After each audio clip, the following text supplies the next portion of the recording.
Bienvenidos a la Bitácora. Por favor, por su seguridad, abróchense en los cinturones de seguridad. Nos encontramos atravesando una turbulencia ocasionada por el ojo de un globalismo dictatorial. En este viaje nos enfrentaremos a chemtrails, tratados de pandemia inmorales, cambios climáticos inventados y agendas totalitarias.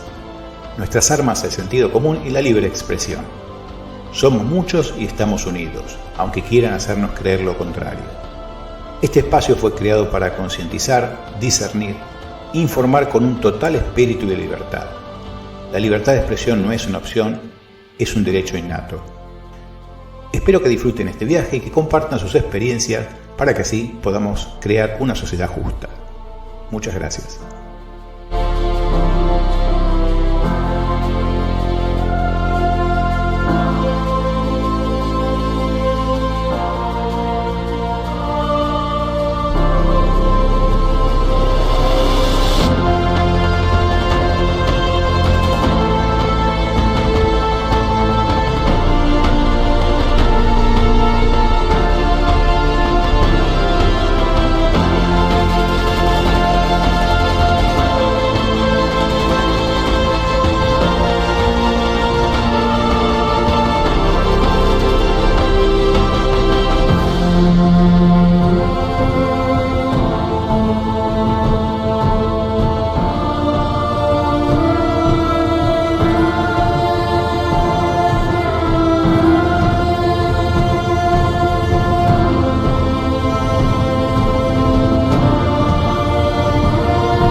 Hola, muy buenas noches acá desde Buenos Aires, Argentina, 809 en directo. Bueno, hoy un programa muy especial. Primero quiero agradecer a todos los que nos están escuchando y por supuesto a Leonardo Castagnino, que hoy nos va a dar unas clases, yo diría, ¿no? Porque son realmente clases magistrales de lo que siempre intentamos hacer, ¿no? Que es dar la otra cara de la verdad, a veces yo la llamo, ¿no? La otra cara a la que no se escucha, ¿no? Hay una canción muy conocida de Lito Nevia, ¿no? Creo que es, a ver si no me equivoco, que la historia la escriben los que ganan, ¿no? Eso quiere decir que hay otra historia. Y lo interesante, por lo menos de los últimos tiempos para mí, es que uno empecé, mejor dicho, voy a hablar en persona, en primera persona, es a descubrir la otra historia, ¿no? La historia que no nos contaron, esa historia que nos fueron sacando del camino para que no nos enterásemos, ¿no? Y por suerte, no sé por qué, quizás por algunos errores les salió un poco mal, quizás los medios de comunicación estos independientes lograron llegar a más gente, ¿no? Y a escuchar la otra cara y a razonar y a usar un poco la lógica. Así que, bueno, quiero darle las gracias y también, bueno, obviamente a mi compañero acá, Guillermo, que, bueno, que también tiene un conocimiento de historia, ya va a saber también muy, muy importante. Y Leonardo Castagnino es ingeniero civil e historiador revisionista argentino. Como ingeniero ha participado en proyectos y obras de diversa envergadura, autopistas y caminos de alta montaña en distintas provincias argentinas y en el exterior. Fue docente de la Universidad Nacional del Sur y de la Universidad Tecnológica Nacional. Como historiador, revisionista, ha dictado cursos de historia, entrevistas y exposiciones presenciales o vía Zoom en distintas entidades públicas o privadas, como el Cabildo de Asunción de Paraguay, la Facultad de Derecho de la Universidad de Buenos Aires, institutos de investigación históricas, Colegio Público de Abogados de Buenos Aires, en radio y en televisión. Y hoy es un placerazo tenerlo acá, ¿no?, en la bitácora. Es miembro académico del número del Instituto Nacional de Investigaciones Históricas Juan Manuel de Rosas en Buenos Aires y del Centro de Estudios del Pensamiento Americano, CEPA. Colabora en la difusión histórica en distintos medios gráficos, de internet, radiales y televisivos. Ha dado charlas, cursos y conferencias en Argentina y Paraguay. Y funda y edita un sitio de internet, La Gaceta Federal. Ahí los invito a que la puedan ya localizar, www.lagaceta.com.ar, donde redacta y recopila información histórica. Es autor, si no me equivoco, de 13 libros, que me corrija si no, Leonardo, si no, de los cuales podemos mencionar, por ejemplo, Juan Manuel de Rosas, Sombras y Verdades, Guerra del Paraguay, la Triple Alianza contra los Países del Plata, Juan Manuel de Rosas, La Ley y el Orden, Historias de la Pampa y Anecdotario, Guía de Mantenimientos de Caminos Rurales, coautor. ¿Quién inventó el dulce de leche? Acá vamos a decir, después vamos a empezar con esta, quizás que nos diga quién inventó, porque cuando le vi el título dije, acá tengo que saber, porque la verdad, más que en nuestro programa muchas veces, Leonardo, lo que hacemos es la historia del mate, viste, todo ese tipo de cosas, y viste que aparecen muchas cosas. ¿Y quién mejor que vos para decirnos realmente quién fue? Porque esto, ya si me entero que el dulce de leche no es argentino, acá ya me agarra no sé, ya directamente digo que no soy argentino, porque tengo 4 generaciones de mi viejo de Argentina. Bueno, también Las invasiones inglesas, 1806-1870. Y otros libros más que ahí, bueno, dejamos por ahora por ahí. Gracias, Leonardo, por estar en el programa, realmente un placer. No, al contrario, gracias por invitarme y bueno, que va a ser un placer estar con ustedes. No, el placer va a ser nuestro porque nos vamos a enterar de cosas mucho más de lo que sabemos y yo particularmente, y bueno, lo mismo Guillermo, porque ya lo conozco, ¿no?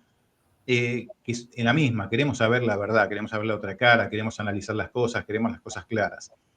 Y antes de comenzar, 2 cosas te voy a preguntar antes de todo esto. Primero, creo que Guillermo nos quiere contar una anécdota de él, ya lo voy a dejar, pero dejo 2 preguntitas. Una, la del dulce leche, y la otra, una que te pregunté antes, ¿por qué el libro dice 1806, no 1870? ¿No? Eso para después, para comenzar. Pero dejale un segundito ahora a Guillermo, que quería contarnos, él, viste, tiene ganas de hablar, y lo dejamos porque después no vamos a hablar ninguno de los dos, te escuchamos a vos. No, ¿cómo? Bueno, muy buenas noches. Muchas gracias, Leonardo, por aceptar la invitación. Es un gusto, un placer y un honor que estés.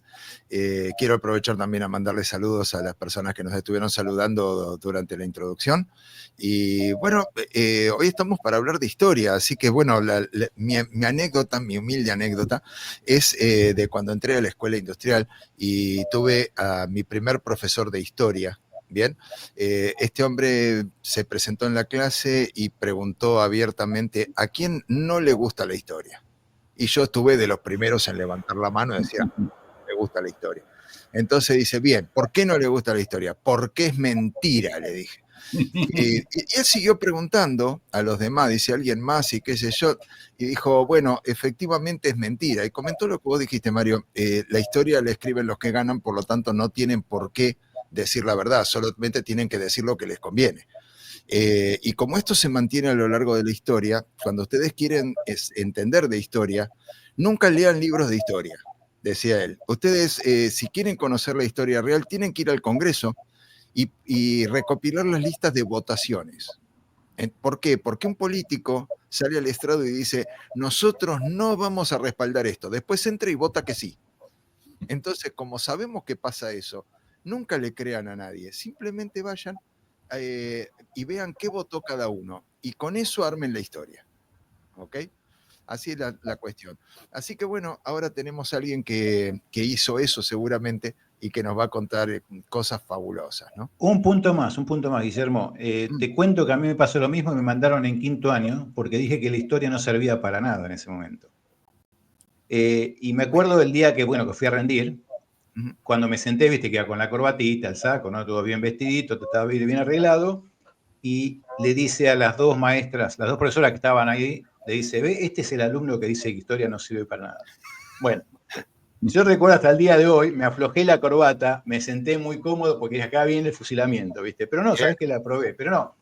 En realidad fue un profesor excelente y después me di cuenta, que lo que estaba diciendo es lo que te pasó a vos, que uno veía que los libros de historia no tenían mucha congruencia y que te enseñaban cosas tontas, ¿no? Que no eran las cosas que uno quería saber. Tal cual. Y cuando uno después empieza a ver si realmente analiza la historia, ¿no? Y realmente la buena historia, la verdad, ¿no? ¿Cómo puede cambiar las cosas? Porque si Así es. vivimos en un mundo de mentira, vamos a vivir en un mundo de mentiras, ¿no? La única manera de cambiar ese mundo es entrar en la realidad. Ahora sí, Leonardo, te dejo hablar a vos. Pero justo cuando dijo eso, te digo la verdad, ni quería decirlo porque, bueno, cuando diga que historia no sirve para nada, hasta Leonardo se va a ir y va a decir, no, ¿para dónde vine? No, es que no sirve, eso es lo que No, tiene. es que en No, los últimos años me empezó a encantar. Lo que pasa es que me empezó a encantar cuando empecé a no, ver las lo que, consecuencias de las cosas y las verdades de las cosas, ¿no? voy a contar una pequeña, muy cortita, un amigo mío, ingeniero bastante más grande que yo, y era muy informado siempre de los periódicos, de los amigos de los directores de los periódicos, y cuando alguien decía algo, dice, ¿pero cómo sabes? Le preguntaba él, ¿no? Y dice, lo leí en el diario, y si lo leíste en el diario, dice, son mentiras. Porque claro. Para él y el tema de la historia, claro, la cuentan los que ganan. Incluso, exacto, por ejemplo, nosotros tenemos mucha historia desde la primaria, incluso en el colegio militar, en todos lados, una historia mitrista. Y Mitre fue, ¿no? Hubo un historiador mexicano que dijo, Mitre es el hombre que se inventó a sí mismo. Porque, por ejemplo, Mitre nunca ganó una batalla, nunca. Inclusive perdió una batalla contra los indios, que fue a dar un escarmiento a los indios acá en la provincia de Buenos Aires. Y fue como con la caballería y se vino con la infantería, pues los indios le comieron hasta los caballos. Ahora, él siempre justificaba todo. Él decía, no, lo que pasa, dice que los indios eran 900 y nosotros éramos 400. Y entonces alguien le dice, ¿pero cómo? ¿No? Y el tipo tuvo que decir, bueno, sí, en realidad los 900 éramos nosotros, los 400 eran los indios. Siempre tergiversaba las cosas. Incluso decían que era el único general que tuvo el mérito de haber perdido hasta un desfile, porque se equivocó de calle y llegó tarde, ¿viste? Entonces Mitre perdió todo, no ganó nunca una batalla. Ahora en todos vos le escuchás las justificaciones que hacía, una mentira tan alevosa que, ¿viste? No se puede ocultar. Ahora, es difícil desmentirlo porque es más fácil engañar a muchos que demostrarle a alguien que lo engañaron. Exactamente. Y cuesta mucho aceptarlo. ¿Sí? ¿Cómo? A mucha gente le cuesta aceptar eso, ¿no? Que lo engañaron durante tantos años. A mí, por ejemplo, yo siempre tenía como, no sé, como la vergüenza o el prurito de decir, bueno, yo no soy historiador. A mí, por ejemplo, me invitaban a que sea miembro del instituto, miembro académico del instituto, y le digo, yo no soy historiador, no quería. Y alguien me dijo una cosa que es cierta, dice, después me di cuenta, ¿no? Vos tenés la ventaja de no tener el compromiso con la historia oficial. Entonces decís lo que te parece. Y no tengo el compromiso político, entonces digo lo que yo creo que es verdad. Le guste a quien le guste. Y en realidad, una pregunta que me han hecho siempre dice, pero qué raro vos siendo ingeniero que te dediques a historia.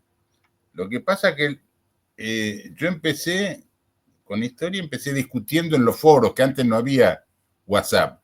Hacían foros, se anotaba con un nick, qué sé yo, y entraba. Entonces empecé discutiendo ahí con un seudónimo. Entonces después me empezaron a pedir uno para poder discutir, para entrar en un debate tiene que estudiar además, ¿no? Entonces empecé a subir artículos. Los artículos que hacía, en vez de tener en la máquina, hice una página de internet y los empecé a subir ahí, que es la Gaceta.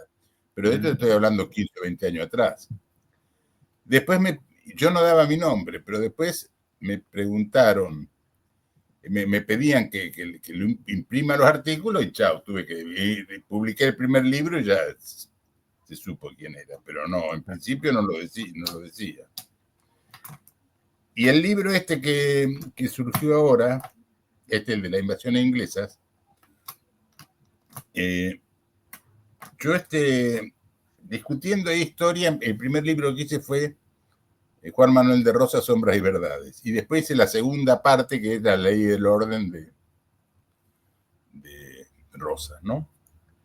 Después yo trabajé en el Puente Iguazú, en el Puente Internacional de Iguazú a Foz, y quería aprender brasilero, el portugués, va. Entonces fui a Brasil y iba a comprar un libro. Compré un libro y me cayó un libro de la Guerra Paraguay, escrito por un paraguayo. Y la verdad que yo digo, pucha, esto no es la historia que nos contaron. Encima de historia de la Guerra Paraguay, ni siquiera, yo creo que ni en la facultad la enseñan, porque yo le he preguntado a estudiantes de historia, le digo, che, ¿a vos qué te cuentan de la Guerra Paraguay? Y dice, ¿cómo? Hubo una guerra con Paraguay, pero escúchame, mataron al 75% de la población paraguaya y vos todavía no te enteraste, porque eso fue lo que mataron. Murió el 75% de los paraguayos en la guerra, y nadie... Así que escribí ese. Después escribí el de Artigas, Rosas y Francia, que tampoco se conoce, lo conocen.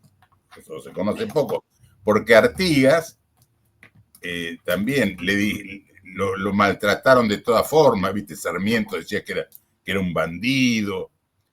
Todo, claro, a los que no piensan distinto que ellos lo tratan de bandido, de sinvergüenza, ¿no? De Rosas, que era un tirano, del otro que era no sé qué. Entonces escribí ese de Artigas, Rosas y Francia. Y después, teniendo todos los libros míos sobre la mesa, le digo, pucha, en todas estas etapas estuvieron los ingleses. Entonces, por eso escribí La invasión inglesa, ahí te respondo tu pregunta, claro. 1806 a 1870, porque en todas, la de 1806, 1807, 1810, en la gesta emancipadora, en la toma de Malvinas, en la caída de Caseros, en Vuelta de Obligado, en todas estaban los ingleses, hasta 1870, que fue la Guerra Paraguay. Fue en 1865, en 1870 murió Francisco Solano López. Así que esa era la pregunta que se me hizo un poco larga la respuesta, pero... No, para nada. Pero no te escape la de dulce de leche, ¿eh? Ah, la del dulce de leche. Si no dormimos. No, resulta la del dulce de leche es historia, no dice mentira, ¿no? Pero es historia con picardía, con humor, y por supuesto dice algunas cosas hechas en broma. Y surgió porque yo entraba en esos foros, entraba con un seudónimo que era HT, y entonces discutía con otros. Y después se me ocurrió, pucha, estaría bueno para guardarlo esto, porque entonces el libro en sí es como un foro de discusión entre varios personajes que en realidad soy yo que discuto conmigo mismo cambiándome de nombre, ¿no? Y no, el dulce de leche, en realidad, acá la anécdota está, se dicen, algunos dicen, no, es argentino, porque lo hizo Rosas, la mucama de Rosas, preparándole mate de leche al restaurador, y entonces se le cocinó demasiado y le quedó dulce de leche. Pero yo digo, Rosas no va a tomar mate de leche, toma mate amargo, o sea, no le pone azúcar tampoco, entonces... Los uruguayos se lo atribuyen a ellos. Dicen que durante el sitio Montevideo, como no tenían que comer, hervían leche con azúcar que contrabandeaban de dentro del río, no sé, no me acuerdo cómo era la historia, y que se hizo el dulce de leche. Pero en realidad el dulce de leche ya se conocía, porque, por ejemplo, en Venezuela se llamaba manjar blanco, porque acá sí, el dulce de leche le ponen bicarbonato que queda más oscuro, pero allá no le ponían y entonces manjar blanco. En Colombia le decían cajeta porque venían unas cajitas de madera. Y tampoco es de América, porque ya lo conocían en España y a su vez lo conocían de los árabes. O sea, los árabes en el desierto hacían dulce de leche con leche de camello. Así que la historia es bastante larga. Y ahí aprovecho en el libro y pongo algunas cosas que, por ejemplo, acá dicen, acá conocemos la milanesa napolitana, claro, que no es ni de Milán ni de Nápoli, sino que es de un bar que había acá frente al Luna Park, de un italiano que se llamaba el Bar Napoli, el tipo era napolitano, y parece que una vez se le quemó una milanesa, entonces le puso salsa de tomate y queso, y le hice una comida especial. ¿Y cómo se llama? Milanesa a la napolitana. Y le gustó tanto que siempre la pedía. Y el bar, por ejemplo, la salsa La Parisien tampoco es de París, es de un bar de acá, de un restaurante que había frente al hipódromo. Y el revuelto Gramajo es porque había un coronel que llamaba Gramajo, que era ayudante de Roca, y un día no tenía comida, entonces con unas papas, un poco de queso y huevo, le hizo un revuelto y le quedó el revuelto Gramajo. En fin, todas esas cosas las cuento en el libro con un poco de humor y de curiosidad y de verdad, ¿no? Está buenísimo, buenísimo. ¿Puedo aprovechar a hacer una pregunta? Por supuesto. Hay algo mientras no sea muy difícil. Claro, como en la escuela, ¿no? No, una vez me contaron algo y que quisiera preguntar por si se cruzó con esa información alguna vez, a ver si lo que me explicaron era cierto o no. Yo una vez lo comenté en un programa hablando del mate y me habían dicho que el mate estaba prohibido por ley. Que era como una droga peligrosa, y que eso venía por la época en la que estaban los jesuitas y nuestros autóctonos se acostumbraban a tomar mate, y entonces ellos lo veían como una reunión donde se hacía conspiración, o donde se hablaba de lo que les pasaba a cada uno. Y ellos, para evitar que se comunicaran y se transmitieran información, terminaron declarando el mate como una droga. Pero esto yo nunca supe si era cierto, porque nunca encontré esa ley. Entonces quería consultarle si usted alguna vez se topó con alguna información al respecto de esto. No, yo no, la verdad que no conozco que haya habido eso, pero inclusive hubo mate, o sea, la yerba mate estaba en Misiones o en Paraguay, ¿no? Incluso a un plan con esa excusa fue a Posadas a vivir. Pero lo que escuché del mate, pero más reciente, que decían que el mate es cancerígeno, que hay que tomar Coca-Cola, nada menos que Coca-Cola, que es la peor mugre que hay, y no tomen mate. Digo, pero escúchame, en América se toma mate hace 500 años y vos me venís a decir que es cancerígeno. En fin. Seguramente la fuente era de Coca-Cola, me imagino. Sí, claro. Así que bueno. Lo que sí recuerdo al respecto de primera mano, porque lo leí, era un estudio que había hecho Japón sobre bebidas tradicionales, y había descubierto que el mate era la que más alimento proveía, ¿no? O sea, la bebida más alimenticia de las tradicionales en el mundo. Así que al menos ese mérito lo tenemos, dicho por japoneses, no por políticos argentinos, ¿no?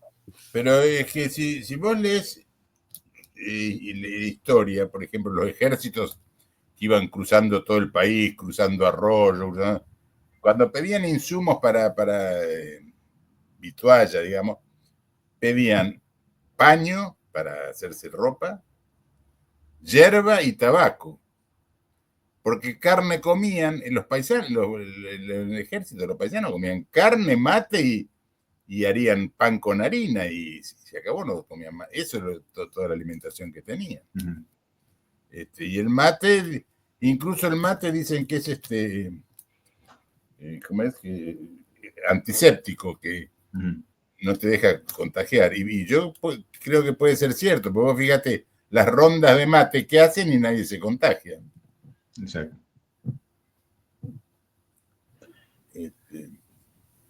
Sí, ahí alguien comenta de que hay hierbas que contienen metales, porque creo que la tierra tiene mucho hierro aparte, ¿no? La tierra de la zona de Misiones y Paraguay. Creo que también viene el hierro de esa zona también, que se puede encontrar si lo analizan también por eso. Pero bueno, la tierra colorada dice que es óxido de hierro, no sé. Claro. Yo puedo aportar que encontré, sí, en la yerba, partículas de metal que las tomábamos con un imán. Bien, o sea, sí. sacar el polvillo de la yerba y demás, después de pasarle el colador, ¿no es cierto? Al polvillo que quedaba, le pasábamos un imán por debajo del del papel, y efectivamente aparecían partículas, y partículas grandes que no provendrían directamente de la Tierra, y llamaron la atención. Y después apareció la información de que la molienda hecha con máquinas producía a veces esquirlas de metal entre la hierba, ¿no? Claro, sí, lo Así comentaste una vez. Claro, yo no sé, no conozco el tema, pero debe ser por el proceso que le hacen, no Claro. no porque vengan en el vegetal en sí, ¿no? Claro. Contanos un poquitito del libro de las Islas Malvinas, cosas así, de esas cosas que uno no conoce, ¿no? Algunos puntitos. De las invasiones inglesas. Sí, de las invasiones inglesas, perdón. Bueno, el libro, te digo, empieza primero, hablo un poco de los personajes, como te dije, de Pío Rodríguez, Liniers, que tenía una personalidad extraordinaria. Liniers era de origen francés, pero él decía que tenía sangre francesa y corazón español. Murió de cara al sol. Fue una venganza que le hicieron porque Liniers era el héroe de la independencia, de la reconquista. Se opuso a la Revolución de Mayo porque él la consideraba una revolución subversiva en contra del gobierno legal que era España en ese momento, y él se opuso junto con el gobernador de Córdoba, que se llamaba Gutiérrez de la Concha. Entonces, Moreno lo mandó a Castelli, Moreno y otros más de la Junta. Ahí están medio controvertidos, algunos dicen, no, el otro tampoco, no sé, pero Moreno fue el principal, con algunos más. Lo mandaron a reprimir y lo agarraron en cabeza de tigre, lo fusilaron. Lo fusilaron sin juicio previo y a manos de un pelotón de soldados ingleses, como dándole una venganza a los ingleses, una revancha a los ingleses. Entonces, soldados ingleses que habían quedado después de las invasiones inglesas, lo fusilaron. No solamente lo fusilaron, sino que lo tiraron en una zanja, no le dieron ni sepultura, y en los periódicos de Buenos Aires, por orden de Moreno, hablaron peste, pero una vergüenza lo que hicieron, lo que decían de Liniers. Así, bueno, después hablo un poco de la personalidad de San Martín también en la primera parte, y hablo de la defensa de Cartagena de India, que fue invadida por los ingleses, o quiso ser invadida, y Blas de Lezo, que era un genial estratega, con la décima parte de la gente, eran 3.000 y los ingleses eran 35.000. Él tenía 4 barcos y los ingleses tenían 100 y pico, y los venció. Se llamaba Blas de Lezo, que le decían el medio hombre porque le faltaba un ojo de una batalla, en otro le habían cortado un brazo, tenía una pata de madera, entonces le decían el medio hombre. Y ese fue el que dijo, después que los venció, dijo, todo buen español debe mear en dirección a Inglaterra, en dirección a Londres, dijo. Bueno, después después de eso hablo de los antecedentes, de todos los antecedentes históricos de los ingleses. Desde Marco Polo, que fue a buscar canela y en realidad fue a buscar la estrategia de los chinos, de cómo los ingleses se habían instalado primero en Venecia, después en Ámsterdam y después en Londres, en la calle Lloyd. No los ingleses, sino el sistema financiero, me refiero, ¿no? Y después hablo de todos los lugares, digamos, una breve reseña de todos los lugares donde los ingleses colonizaron, la India, la guerra del opio, la guerra del Pacífico acá en Perú, que le sacaron la salida del mar a Bolivia, en fin, y hago una breve descripción de las de acá, de las invasiones que hicieron acá. Ya después trato más en detalle cada una, 1806, 1807, 1810, que para mí también fue estuvieron atrás los ingleses, pero bien de cerca, dirigiendo todo. Después la gesta emancipadora de San Martín, que los ingleses tuvieron mucha influencia a través de Miranda y la masonería. Después hablo de la guerra de Paraguay, de la guerra del Paraná, donde primero vino la intervención francesa, en 1838 y en 1840 la guerra del Paraná contra la Confederación Argentina, que querían, porque se dice, sí, que era por la navegación de los ríos. No, la navegación de los ríos era una excusa, donde se produjo la batalla de Vuelta Obligado. Lo que querían hacer era separar la Mesopotamia, separarla de la Argentina, de la Confederación. Pasaron en Vuelta de Obligado, que los unitarios dicen, sí, es una derrota. No, no fue una derrota, fue una batalla. Pero los ingleses, los anglo-franceses pasaron, pero fueron hasta Corrientes, no pudieron vender la mercadería que llevaban y se volvieron, los bombardearon con artillería móvil desde la costa. En Quebracho, en la vuelta de Quebracho, lo dieron varios barcos y terminaron rindiéndose y saludando el pabellón nacional con 20 cañonazos, devolviéndole a Rosas todo lo que le habían sacado, en fin, los derrotó completamente. Eso fue en Vuelta Obligado. Después los ingleses se toman la derrota en Caseros porque financian a Brasil a través del barón de Mauá y lo derrocan a Rosas. Después de Caseros también se toman la revancha fusilando, por ejemplo, a todo el batallón de Aquino, que eran 900 personas, y las colgaron de los árboles, soldados, todos, oficiales y suboficiales. A muchos los fusilaron, por ejemplo, a Chilaver lo fusilaron por la espalda. Incluso hay una lista de lo que cobró cada uno, incluso personajes que después figuran como próceres nuestros, y está la lista que distribuyó Urquiza del dinero que había repartido, ¿no? Así que, y bueno, doy toda la revancha de Caseros, de las calles, no sé si lo nombré antes, cómo cambiaron las calles de Buenos Aires, las tergiversaron. No sé si lo dije antes, no recuerdo. No, eso lo charlamos antes del programa, pero no lo... Bueno, después de Caseros, la revancha que hicieron los unitarios fue cambiarle todas las denominaciones de las calles. Por ejemplo, Pío Rodríguez, que era el héroe un héroe de la invasión inglesa, le pusieron Santa Fe. Después le sacaron la calle Defensa no, Reconquista, o varias calles del centro las cambiaron. El Parque de Palermo le llamaron 3 de febrero, que es la batalla de Caseros. En la entrada del Campo de Rosas, el Campo de Rosas era particular de él antes de ser gobernador, y comprendía desde la calle Coronel Díaz, Santa Fe, Cabildo, hasta la calle Pampa y hasta el río. Todo eso era de él. Bueno, y se llamaba San Benito de Palermo. El caserón de él estaba donde actualmente es la avenida Sarmiento y Libertador. Y el acceso, la entrada, estaba donde está el Plaza Italia.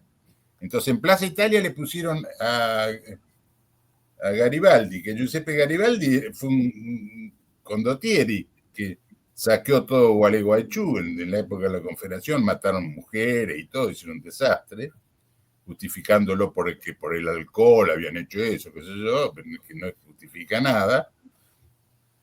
La avenida de entrada le pusieron Sarmiento, en la otra punta le pusieron el monumento Urquiza, donde estaba la casa de Rosa le pusieron el monumento de Sarmiento, y ya te digo, la caserón lo demolieron, y lo demolió el intendente Bullrich, y entonces le sacaron la calle que se llamaba Felipe Arana, que es la que está frente al Regimiento Patricio, y le pusieron Bullrich. Incluso hay otras calles, hay, por ejemplo, está la calle Rivera Indarte, que era acérrimo, mentiroso, contrario a Rosas, Hay otra que es Fructuoso Rivera, que era un uruguayo que le hizo la guerra a la Confederación. O sea, fue una total revancha, incluso en el interior. Vos vas al interior, por ejemplo, en Entre Ríos, todas las calles son Urquiza, el hermano de Urquiza, el tío de Urquiza. No hay ningún López Jordán en las calles de Entre Ríos. Y lo mismo, vas a Paraguay, por ejemplo, y no se puede creer, hay barrios, hay calles que se llaman Bartolomé Mitre o Domingo Faustino Sarmiento, etc. Y entonces yo digo, ¿cuál es la forma de colonizar o someter a un país o a una cultura? Y bueno, le cambian la religión, el idioma y la historia. Y listo, ya con eso ya lo tienen de su parte. Así que bueno, eso fue lo que pasó después de Caseros. Después de Caseros también estuvo Cepeda y estuvo Pavón. En Cepeda perdió Mitre y le ganó Urquiza, ¿no? Ahí se separó porque Buenos Aires se había separado del resto de la Confederación. Y después en Pavón se volvieron a enfrentar y hubo un pacto masónico ahí que Urquiza tenía que dejarle ganar a Mitre. Entonces la caballería de Urquiza, que era muy aguerrida, eran los entrerrianos, lo atropella a la caballería porteña de Mitre, y Mitre dispara. Y dispara y un chasque ahí Urquiza da media vuelta y se vuelve a Entre Ríos. Porque ¿qué hizo Urquiza? Dice, bueno, te gané, ahora me vuelvo. Le dio la batalla ganada como le habían ordenado, pero primero ganó él, ¿no? No sé si me explico.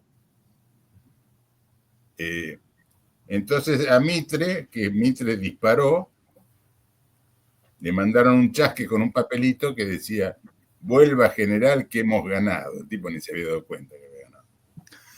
Eso fue en Pavón en 1861. Y después, bueno,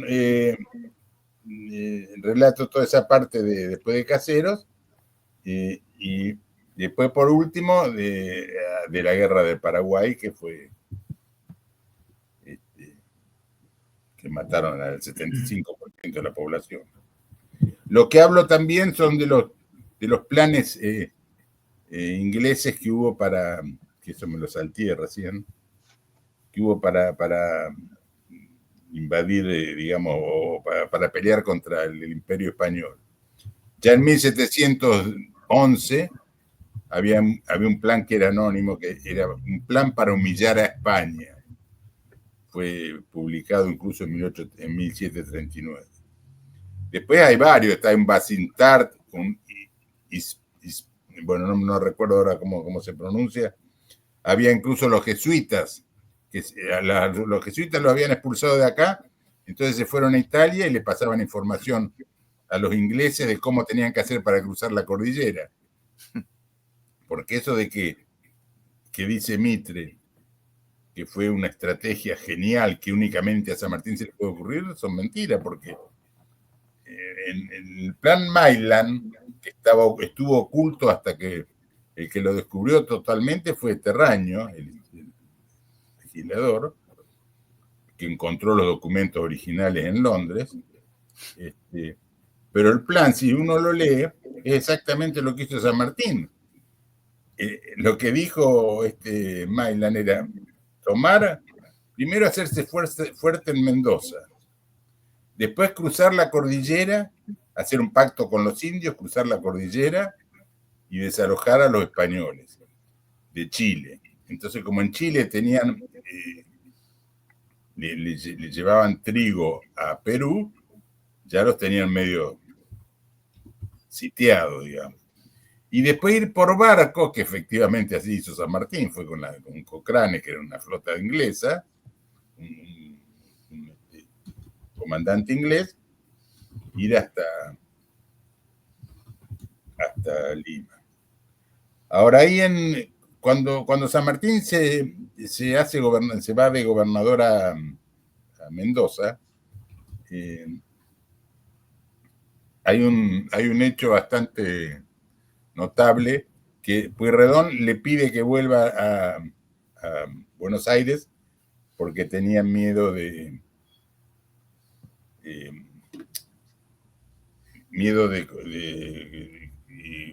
¿cómo es este? Estanislao López invadiera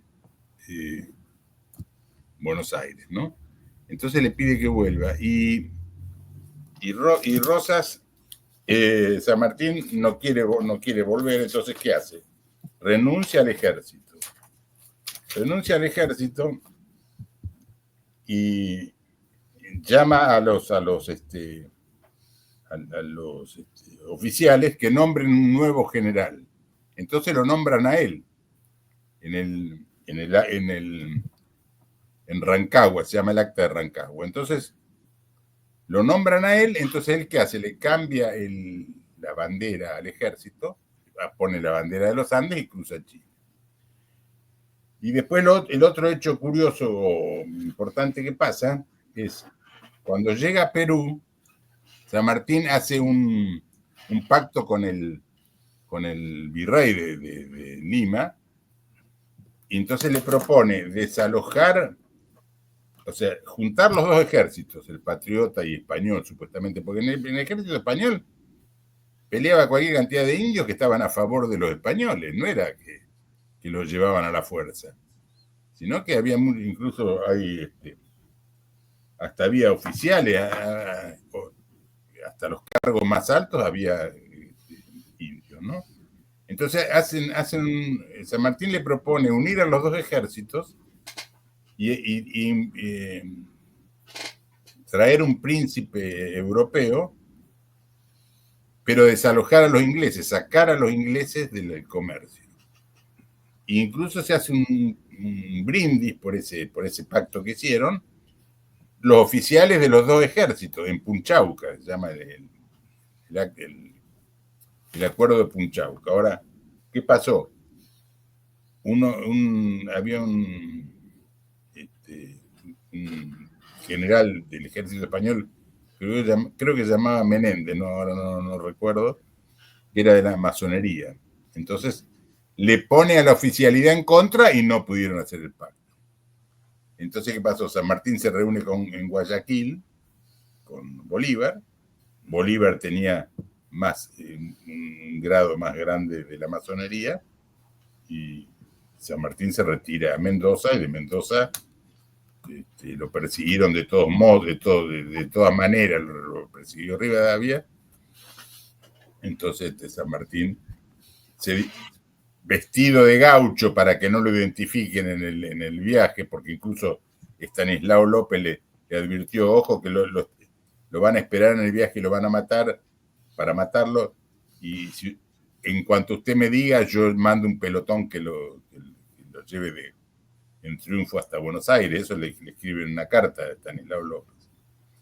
Y San Martín entra a Buenos Aires medio escondido, la pone en brazos a la hija, la mujer ya había muerto, y se exilia en Europa, no vuelve más. Y después San Martín cuando sube Rosas, se hace totalmente rosista. Incluso él dice, ahora tengo esperanza porque hay una mano firme en la gobernación, que es lo que hacía falta. Incluso cuando la vuelta obligado se empiezan a cartear, no se conocieron personalmente, pero se mandaban cartas. Rosas lo nombra representante, como un embajador, digamos, en Europa, y San Martín le dona el sable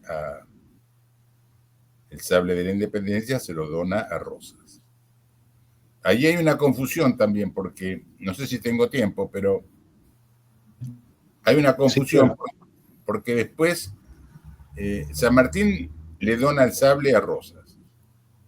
Después con la guerra Paraguay, San Martín muere en el 1850, y después viene la guerra Paraguay, y incluso Alberdi, que era tan antirrosista, después dice, Rosas tenía razón, porque Alberdi se puso en contra de Mitre por la guerra Paraguay, estaba en contra de la guerra, Alberdi, y termina defendiéndolo a Rosas. Y Rosas le dona su sable, el de él, se lo dona a Francisco Solano López, que era el jefe paraguayo, que lo terminan matando.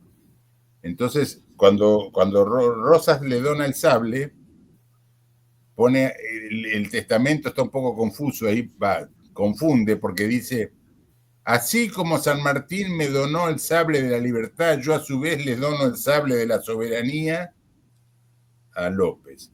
Pero le donó el sable de la soberanía, el que había recibido el sable de la independencia.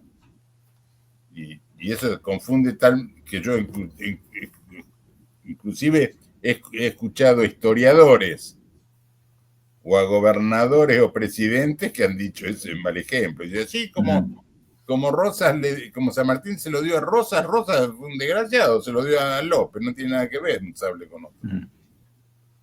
Así que...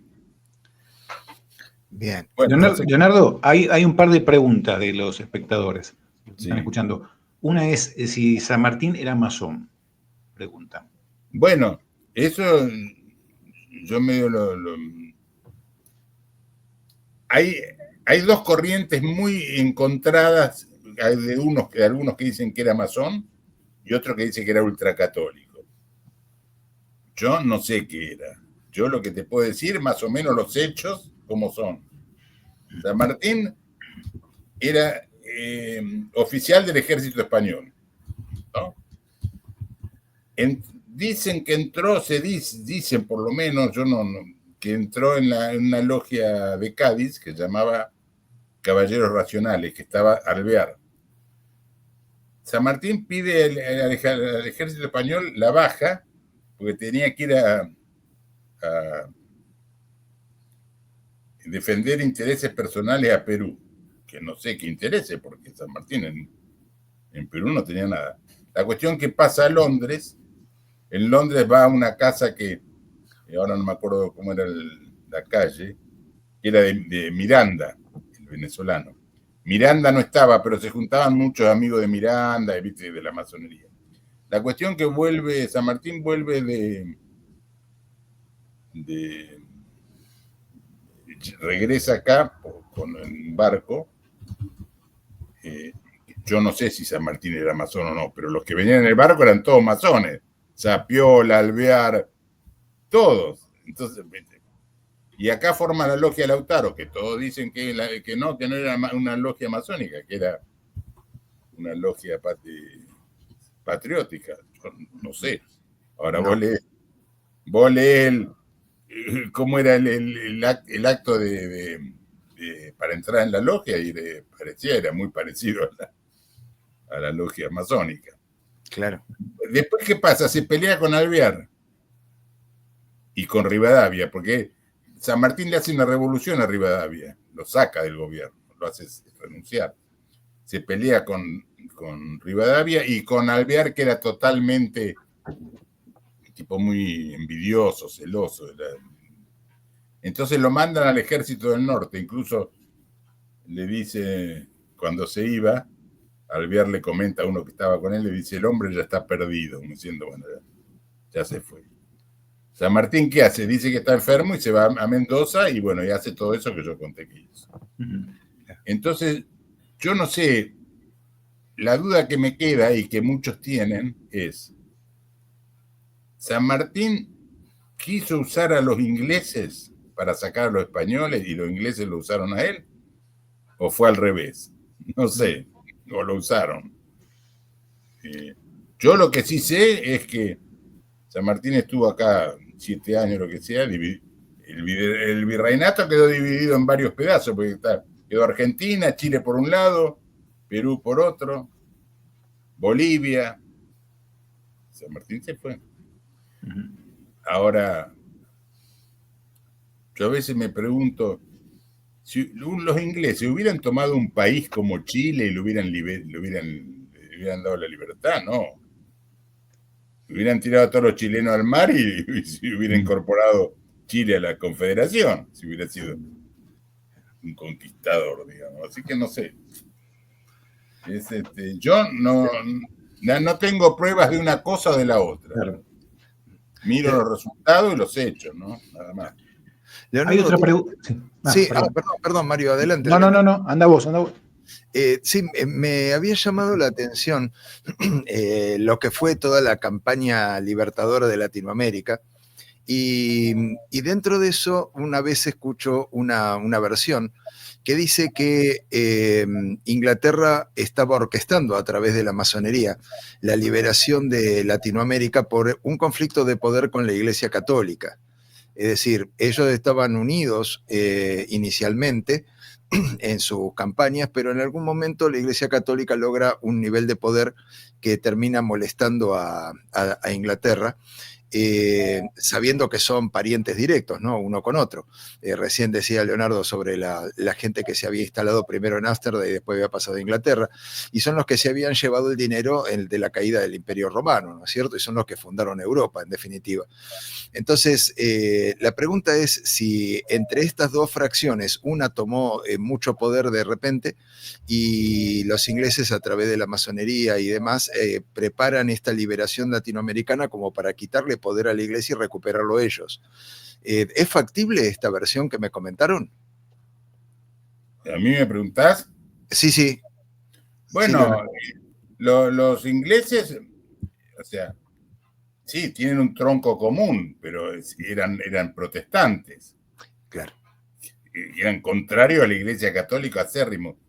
Y España llegó un momento que era, no sé, el imperio que donde no se pone el sol, pues tenían por dólar. En cambio, los ingleses no eran nadie, porque todos dicen, no, Inglaterra es la cuna de la civilización.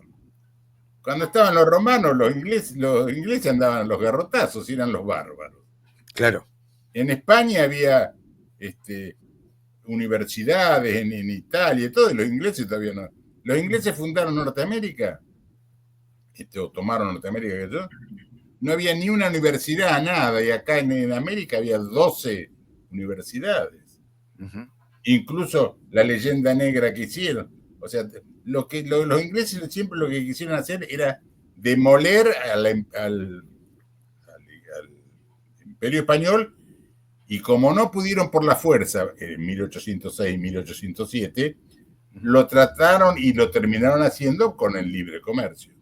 Ahora vos fíjate la leyenda negra que dicen que los españoles mataron a todos los indios, y etcétera. Son mentiras. Vos agarrás cualquier país americano, incluso la Argentina, hay más gente en mezcla de indio con español o italiano o lo que sea, que por ejemplo en Estados Unidos. En Estados Unidos los indios quedaron reducidos ahí en las reducciones de esa, quedaron 4 o 5. Te digo más, en Rosas, cuando estuvo Rosas acá, los vacunaba a los indios contra la vacuna antivariólica, con la vacuna antivariólica, porque la viruela es europea, la peste, ¿no? La enfermedad. Entonces los indios no tenían defensa, tenían menos defensa que los europeos. Entonces Rosa los vacunaba, y ¿cómo hacía para vacunarla? Le cambiaba, le daba yeguas, pero los hacía con tal de que se vacunen. O incluso se tajeaba él el brazo para decir que se estaba vacunando, y los tajeaba a los indios, que decía que era un gualicho, que yo. Tanto así que un cacique decía, el cacique rubio nunca nos engañó, dice, nos regalaba yeguas para comer, porque los indios comían carne de yegua, ¿no? De yeguarizo. Dice, lo que sí era medio loco, dice, porque para regalarnos yegua nos hacía tajear el brazo. Y durante el periodo de Rosas no hubo ningún brote de viruela. Después hubo, porque cuando vinieron los unitarios dejaron de vacunar, pero en el periodo de Rosas no hubo ni un brote de viruela. En cambio, en Estados Unidos, cuando había un brote de viruela, los ingleses juntaban mantas y se las regalaban a los indios para que se contagien. Ahora, voy a escuchar a los ingleses, no, acá los españoles en América mataron a todos los indios, son mentiras. Cuando vinieron en la revolución de 1806, en la invasión de 1806-1807, los indios se presentaron en el cabildo que tenían no sé cuántas tribus para pelear contra los colorados, decía, que son mala gente, incluso estamos dispuestos a trasladarlo al interior si es necesario. Entonces, tan mal no estaban los indios, porque iban a defender a quien los estaba esclavizando. Y si vos te pones a fijar, antes de la Revolución de Mayo, o en 1700, no había conflicto con los indios, ni nada. Todos los conflictos con los indios empezaron después, que pasaron los araucanos en 1800 y pico, pasaron de este lado, hacían los malones, etc. Ahí se armó el conflicto con los indios, no antes. Así Leonardo, que, bueno, perdón. Sí. No, otra pregunta del público. Dice, ¿qué opina Leonardo de la historia contada por Felipe Pignia? No opino nada, porque nunca leí nada. Ni libro. Bueno. Ok. Y otro tema acá que preguntan, si Leonardo tiene conocimiento del tema, ¿podría contar la historia del terreno de la Biblioteca Nacional de Buenos Aires que perteneció a la familia Unzué? No, la verdad que no conozco el tema. Disculpame, pero no. Bueno, y acá el profesor Nelson nos dice de Chile, nos dice que el padre de la patria, Bernardo O'Higgins, era masón. Nos comenta. ¿O'Higgins, el chileno? Sí, sí, sí. Y sí, yo creo que sí, todos eran. La mayoría, los que hicieron la independencia de América eran casi todos de la masonería. Los que no eran masones, te puedo decir, por ejemplo, Rosas, Facundo Quiroga, Dorrego. Hay una diferencia grande entre unitarios y federales, ¿no? Los unitarios eran casi todos masones, eran ateos o por lo menos no eran muy católicos, que digamos. En cambio, los federales eran los defensores de la patria, de la tradición, del catolicismo. En cambio, los unitarios no. Por ejemplo, Alberdi, que era liberal. Alberdi dice, ¿qué importa la nacionalidad? Nosotros somos ciudadanos del mundo. Dice, ¿qué importa? Bueno, no sé. Yo la verdad que no, muy del mundo no soy. Soy del mundo, sí, pero la verdad que defiendo primero la nación, después defiendo el mundo. En cambio, Alberdi no. Alberdi decía, nosotros somos ciudadanos del mundo. El mismo Sarmiento quería traer maestros de Estados Unidos porque no sé, para él era una raza superior, o los ingleses, los de ojos claros, qué sé yo. Después resulta que fue a Europa y se llevó una sorpresa porque en Inglaterra la clase obrera vivía mucho peor que los paisanos de acá del campo, ¿no? Y además Sarmiento protestaba contra todo el mundo. Sarmiento no quería a nadie, ¿no? Decía, a los italianos, esos bachichas, a los árabes que los franceses los corrieron por el desierto, los judíos, dice, esa raza semítica, los escoceses, unos borrachos, no sé a quién quería Sarmiento. A los indios había que matarlos todos porque no tenían nada de sangre, no tenían sangre humana. A los guaraníes había que hacerlos desaparecer de la faz de la tierra. Dice que hablan ese idioma endiablado, qué sé yo, un desastre, ¿viste? No se puede creer yo no sé, dicen el maestro.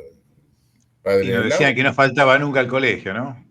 Sí, y si en San Juan, al colegio te decía, hay que ser como Sarmiento, te decían. Pero si en San Juan llueve 2 milímetros por año, ¿por qué va a faltar? No tienen excusa. Aparte, ¿es verdad que la escuela era de la casa de los padres de él?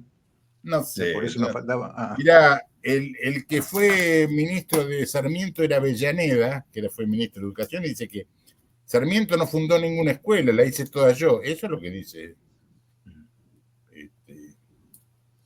lo que decía el ministro de Sarmiento.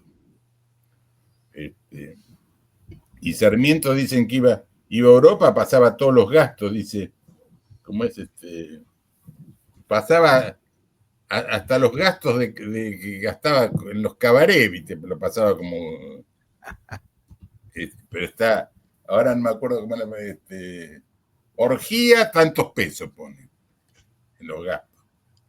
Bueno. Así que no sé qué. ¿Vos no leíste el libro como el ejército grande, del ejército grande, Yo no. Sarmiento, léelo porque te vas a reír. Hay parte que es para reírse. ¿No? La estrategia que usaba para convencer a los gauchos, para civilizar a los gauchos. Iba con un uniforme francés y botas de goma y una capa de esperma y qué sé yo, dice, tanto así que él mismo dice que por ahí se largó a llover, dice, y Urquiza me dijo, general, dice, se le van a mojar las plumas. Yo digo, los paisanos lo verían a este disfrazado de francés y matarían de risa. En fin. Muy Sí, bueno. hay partes que la van a tener que censurar, me parece. No hay problema. Las partes de la censura son las más reales, entonces. Acá no hacemos nada de eso, acá no censuramos. No, acá todo. Pasa todo. todo. Bueno, ¿qué más querés preguntarle vos? No, yo me había quedado con la idea de lo que había comentado sobre Europa, ¿no es cierto? Ese movimiento, que recuerdo que hay un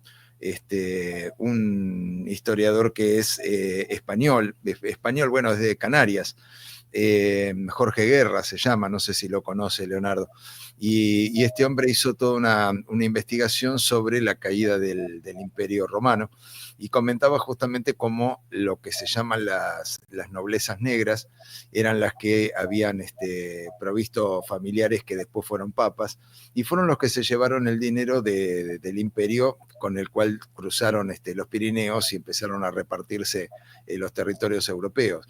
Y él comenta también que esa es la gente que se paró en Ámsterdam para después ir a Inglaterra. Y comenta, bueno, que había toda una alianza dedicada a tomar el mundo en ese momento, entre ese grupo de personas y lo que quedaba de Roma, los grupos que se habían formado para poder sacar el dinero, entre los cuales estaban los famosos por crear los bancos y el manejo de dinero, que eran los templarios, ¿no es cierto? Entonces, parece ser que toda lo que decía Amílcar recién, la casta política, que viene de aquella época, ¿no es cierto? De tratar de tomarlo todo, y son los que justamente crean organizaciones como, por ejemplo, la masonería y demás, para hacer distintas líneas para conseguir sus propios fines. Entonces, quería preguntarle sobre eso a Leonardo, si había visto este tipo de información y si él se había encontrado con algo que coincida con esto o no, ¿no es cierto? Mira, la verdad que no conozco demasiado la historia de Roma, etcétera. Una vez escuché una conferencia que hicieron y le decían algo que me parecía bastante coherente. El ejército, como es en Roma, empezó a faltar metálico. Entonces empezaron las monedas de oro o de plata que había, la empezaron a mezclar con otros metales. Entonces empezó a haber inflación. Entonces, como había inflación, la gente del campo empezó a ir a la ciudad, pues no le alcanzaba para comer. Entonces los romanos empezaron con el circo romano, pan y circo, hasta que se terminó derrumbando con la llegada de los bárbaros. Claro. Que es más o menos lo que nos está pasando a nosotros, ¿viste? Pan y circo. Tal cual. Inflación, ¿no? Tal cual, ahora, se está repitiendo. Ahora, con respecto a eso de los que yo te dije de Venecia y eso. Claro. Yo en el libro, ahí en el libro hago una breve descripción de eso. Marco Polo dicen que fue a buscar canela, pero en realidad, al lejano oriente, pero en realidad trajo las tácticas de Sun Tzu, que era de la guerra. Bien, el arte de la guerra. El arte de la guerra, sí. Entonces se pusieron en Venecia. De ahí y empezaron a prestar dinero, a hacer usura en la plaza, en un banco. Por eso el banco. Sí, sí. Cuando se quedaban sin dinero, cuando ya no les convenía, quebraban la banca y se iban, no le pagaban a nadie, por eso quebró la banca. Claro. Estaban en Venecia, porque Venecia era muy fácil de defender, porque son inundables. Ujú. Pero les quedó chica, entonces pasaron a Ámsterdam, que era también inundable, fácil de defender, pero más grande. Ujú. Después les quedó chica, entonces pasaron a Londres. Estaban en la calle Lloyds, como viste que hay un banco o unas Sí, la City. aseguradoras. Claro, ahí no están los seguros Lloyds. Sí. Sí. Se reunían en ese bar porque tiene un mal clima Londres, entonces se reunían ahí. Y Inglaterra también era fácil de defender, porque Inglaterra lo único que necesita es una buena marina. Claro. No necesita un ejército, porque no lo pueden invadir. Claro. Al contrario, los ingleses después tomaron Gibraltar, entonces el ejército francés Francia necesitaba 2 flotas, una en el Mediterráneo y otra en el Atlántico. Ujú. Necesitaban 2 ejércitos, porque lo podían atacar o por el Mediterráneo era mucho más difícil de defender. Ujú. Por eso que se hicieron fuertes. Y vos fíjate que hasta ahora también los ingleses siempre han hecho pelear a los europeos, a los franceses contra los alemanes contra los belgas Claro. contra España. Siempre hacen pelear a los de... Y ellos están en la isla. Hicieron eso del mercado común europeo con la moneda europea, pero ahora de hecho después salieron, ¿viste? Bueno, ahora arréglense ustedes con él. Y la masonería la inventaron ellos también. Ujú. Yo iba a comentar otra cosa de los que se me escapó, de los romanos y ¿Y de los venecianos?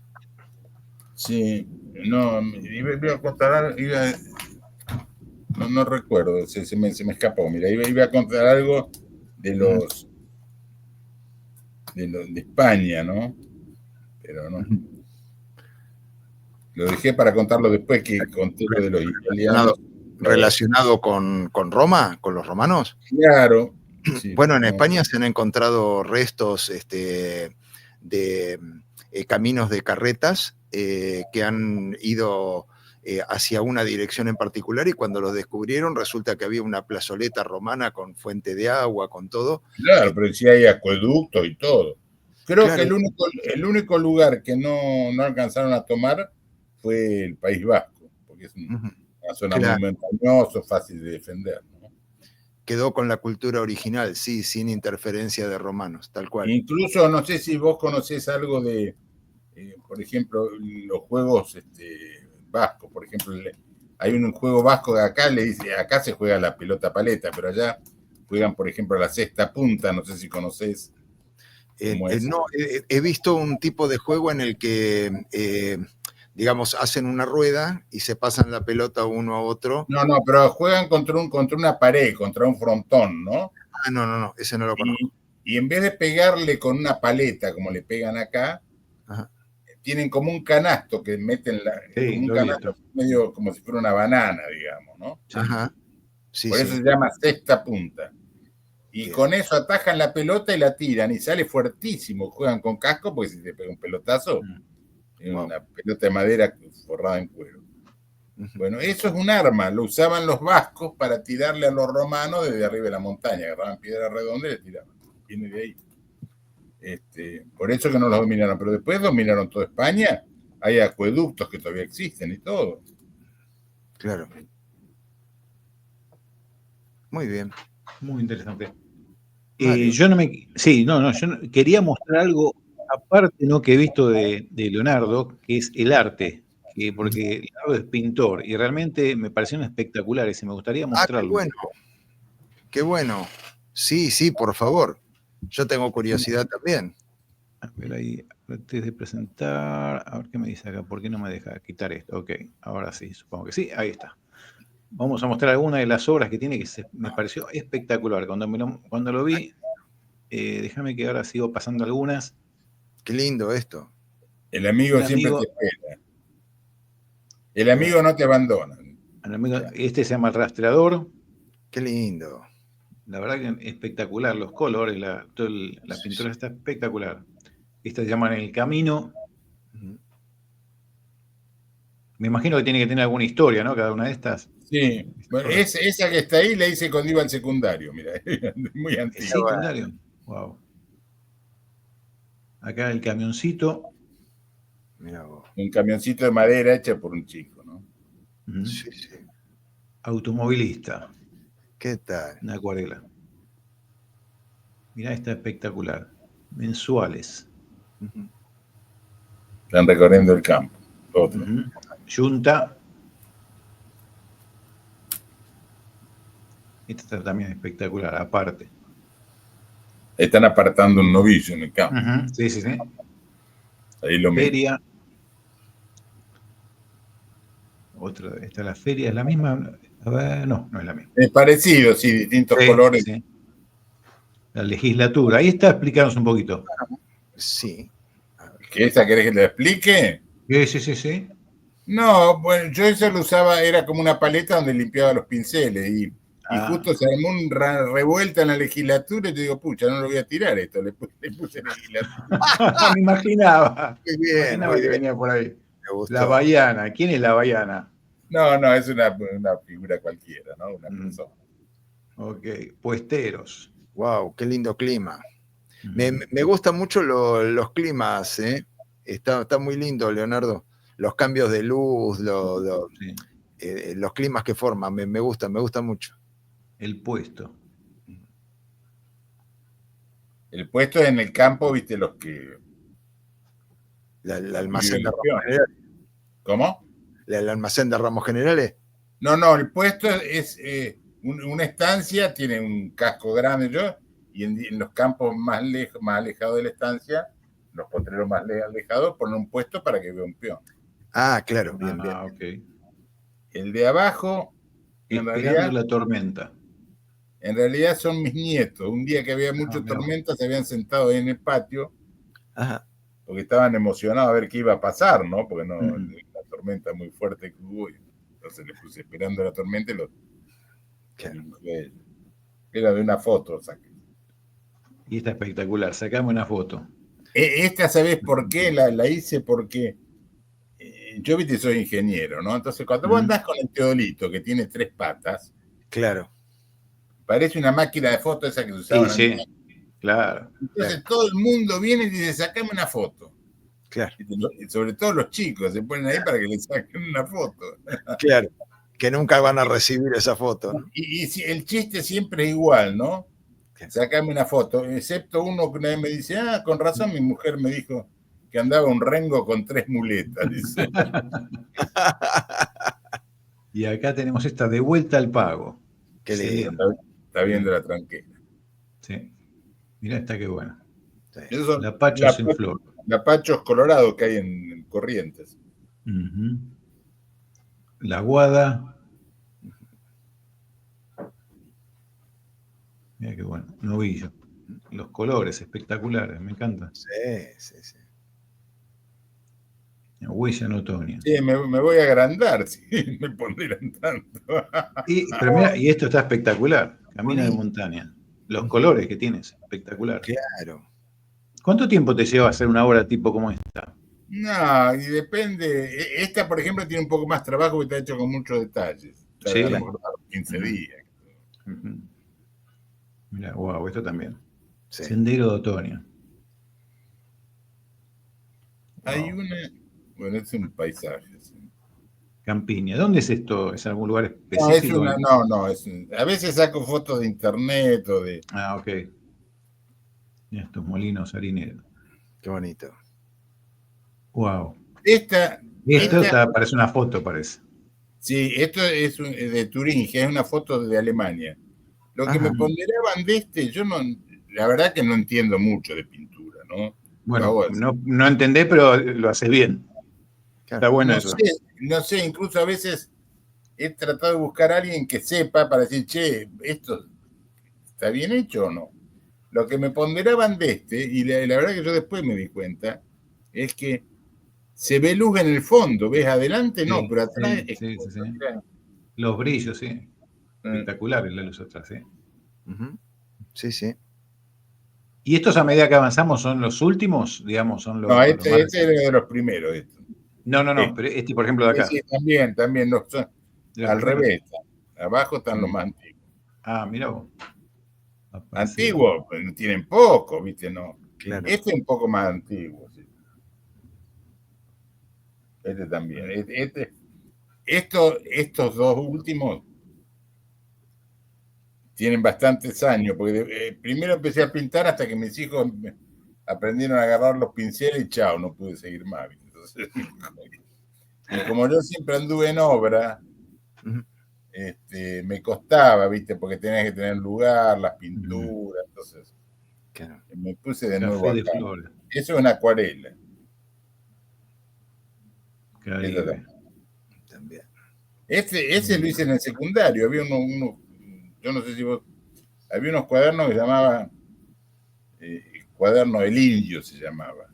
Y en la tapa tenía un indio así, entonces yo lo... Qué Espectacular, bien. Espectacular. La verdad que lo quería mostrar porque realmente me impactó. Sí. Yo te digo, no soy un entendido de pinturas, pero yo digo siempre, ¿me gusta o no me gusta? ¿No es cierto? Claro. Que para mí es el arte, ¿no? El arte en realidad para mí es eso. Sí. Por supuesto, ¿no? Habrá gente que tiene técnica y entiende determinado tipo de cosas y de por qué, de cosas como las películas, ¿no? Que uno mira una película y te gusta o no te gusta, y habrá algunos que te dicen, no, pero la toma esta tendría que haber sido más de costado y este más grande. Y ¿no? a veces en un cuadro te hacen toda una historia que vos decís, vete, están inventando. Exactamente. Inclusive, lo que no me gusta mucho, hay un arte moderno que yo no lo entiendo, ese como es el cubismo, todo eso. Por ahí te dibujan una mujer y vos no sabés si es un chancho o qué, No, tienen los dos ojos del mismo lado de la nariz, ¿viste? ¿Qué es esto?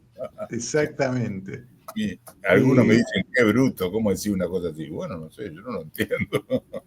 Acá no entiendo esta pregunta, acá que dice Nicolás Paz Mundial. Dice, ¿qué opina Leonardo de la IA estando su material en internet que pueda inspirarse en sus obras para replicarlas sin reconocerlo a él?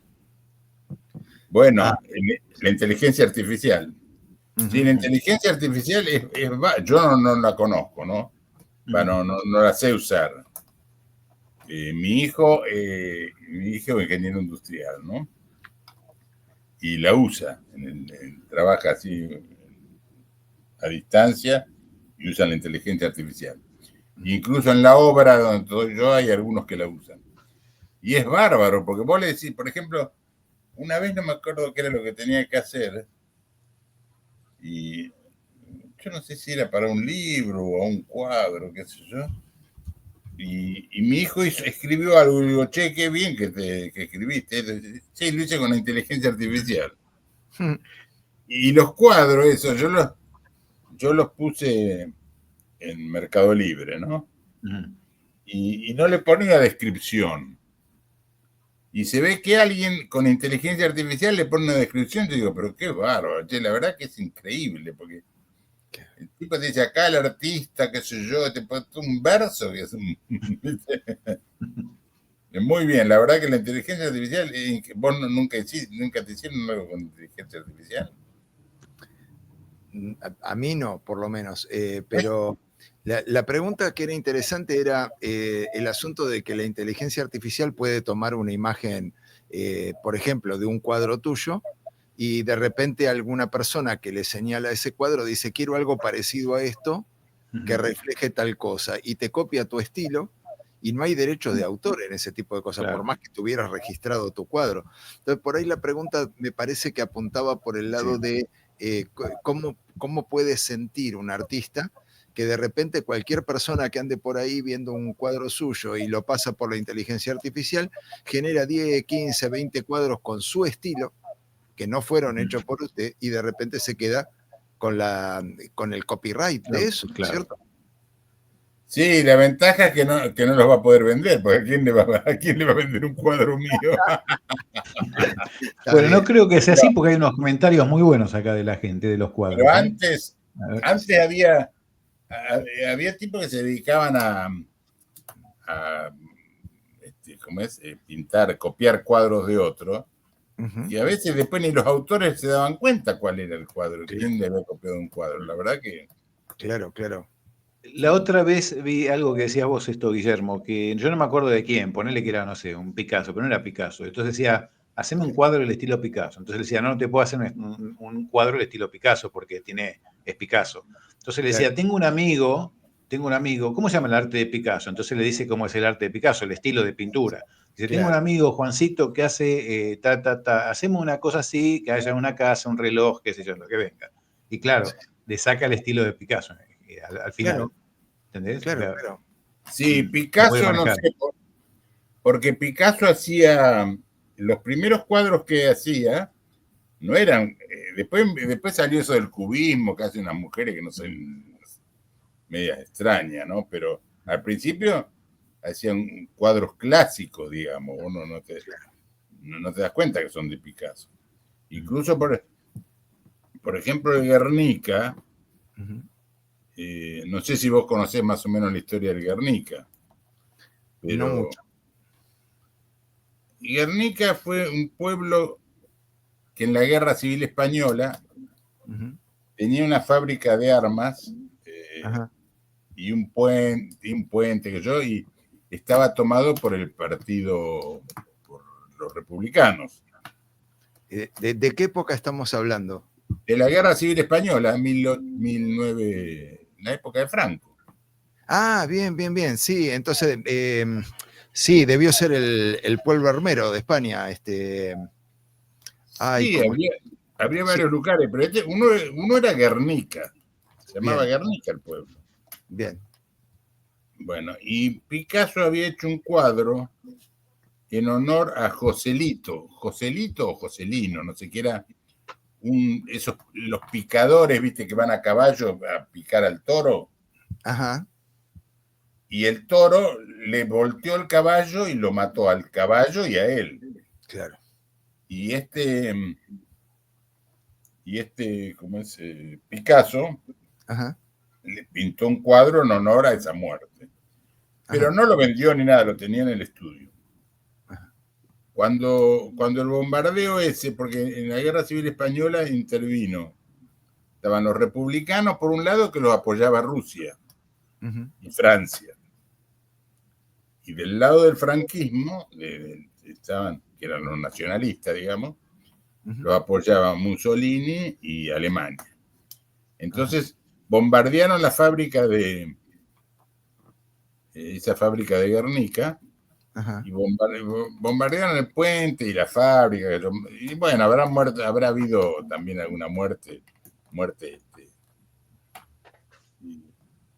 como en toda guerra, que atacan un puente y mueren por los pobladores de alrededor. Claro. Entonces Guernica, Picasso le cambió algunas cosas al cuadro y se lo vendió a los rusos como una propaganda en contra de Franco. Y él mismo lo confiesa, digamos que había hecho dinero con ese cuadro, ¿no? Lo vendió en mucho dinero. Pero si vos te fijas el cuadro de Guernica, buscalo, después vas a ver, hay un caballo, un torero muerto, está exactamente lo que yo te decía. Sí. Qué bárbaro. Bueno, muy bien. Bueno. Estaba buscando el cuadro ahí, pero no lo puedo encontrar. Bueno, te agradezco muchísimo, Leonardo, por tu tiempo. Te vamos a invitar a otro programa para que nos sigas deleitando con cosas de la historia, ¿no? Así tan interesantes, importantes y de esas que siempre digo que no se cuentan, ¿no? La otra cara, yo le digo, la otra cara de la moneda, la otra cara de la verdad. Bueno, no hay problema. Bueno, y bueno, te felicito de vuelta por las pinturas excelentes y bueno, quería mostrar acá para los que quieren seguir a Leonardo.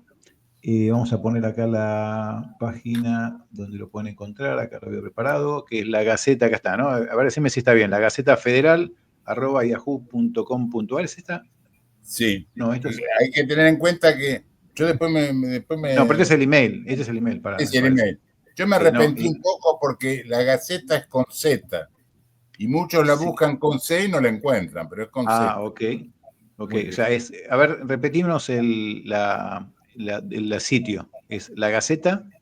Lagaceta.com.ar. Ok, lagaceta.com.ar. Pero la Gaceta es con Z. Sí. Bien. No es con C. Perfecto. Bueno, Leonardo, gracias otra vez Un lujo. haber estado. Sí. Muchísimas gracias, un lujo, Leonardo, muy amable. No, gracias a ustedes.